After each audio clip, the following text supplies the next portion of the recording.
ថ្ងៃនេះមកឆាគ្រឿងអន្ទង់អូយមកហូបមកមុខនេះណាបងប្អូនអាចយកទៅក្លែមក៏បានដែរហូបជាមួយបាយក៏បានដែរឆ្ងាញ់ដូចគ្នាហើយគ្រឿងរបស់យើងមានគ្រឿងបុកមានម្ទេសក្រហមមានខ្ទឹមក្រហមហើយក៏មានម្រះព្រៅបន្លែរបស់យើងមានម្រះព្រៅជាមួយនឹងភ្លើងកែប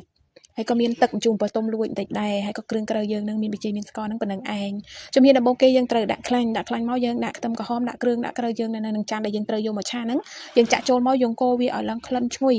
បន្ទាប់មកយើងដួសគ្រឿងទុកពាក់ជាងពាក់កណ្ដាលហើយយើងដាក់ភ្លើងកែបរបស់យើងយកមកដាក់ឆាជាមួយគ្រឿងដើម្បីដាក់ទៅនៅខាងក្រោមនោះអត់បានឆាចូលគ្នាទេអញ្ចឹងឥឡូវនេះយើងមកត្រឡប់ភ្លើងកែបរបស់យើងហើយយើងប្រើប្រេងក្រុំបន្តិចដើម្បីឲ្យបន្លែរបស់យើងនោះវាមានជាតិត្រឡប់បន្លែស្លោកឆ្អិនហើយយើងចាប់ផ្ដើមដួសដាក់ចានថ្ងៃនេះ2ចានបងមួយចានខ្ញុំមួយចាន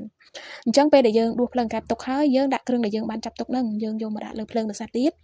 ហើយយើងដាក់គ្រឿងរបស់យើងមានរ៉ូឌីមានប៊ីចេងមានប្រេងក្រុំមានទឹកត្រីហ្នឹងយើងដាក់មកដើម្បីឲ្យចូលជាតិជាមួយនឹងគ្រឿងយើងល្អយើងចាក់អន្ទង់ចូលយើងត្រូវត្រឡប់អន្ទង់រហូតដល់អន្ទង់របស់យើងនឹងចូលជាតិគ្នាល្អហើយយើងល្ងស់អន្ទង់នឹងប្រហែលជា5ទៅ7នាទីដើម្បីឲ្យអន្ទង់យើងឆ្អិនល្អបានឆ្ងាញ់ពេលដែលយើងដាក់ល្ងអន្ទង់នឹងឆ្អិនល្អហើយល្ងរៀងយូរបន្តិចក៏បានដែរបងប្អូនតាមចំណង់ចំណូលចិត្តយើងក៏ភ្លក់មើលថាឥឡូវនេះអន្ទង់របស់យើងនឹងចូលជាតិគ្នាហើយនៅឆ្ងាញ់ហើយនៅបើសិនជាស្ទើរជូរឬក៏សាប្រៃអីយើងក៏ថែមគ្រឿងតាមចំណង់ចំណូលចិត្តយើងមកសាទៀតទៅឥឡូវនេះឆ្អិនហើយបងប្អូនខ្ទះយើងទូយកអញ្ចឹងទៅយើងធ្វើពីកលៀកហើយដល់ពេលយើងដាក់អញ្ចឹងយើងមើលទៅឃើញសាច់អន្ទង់នៅពីលើចានឡើងស្អាតឡើងតំណងឡើងគួរឲ្យឆ្ងាញ់ណាស់អត់បងប្អូនអាហ្នឹងខ្ញុំ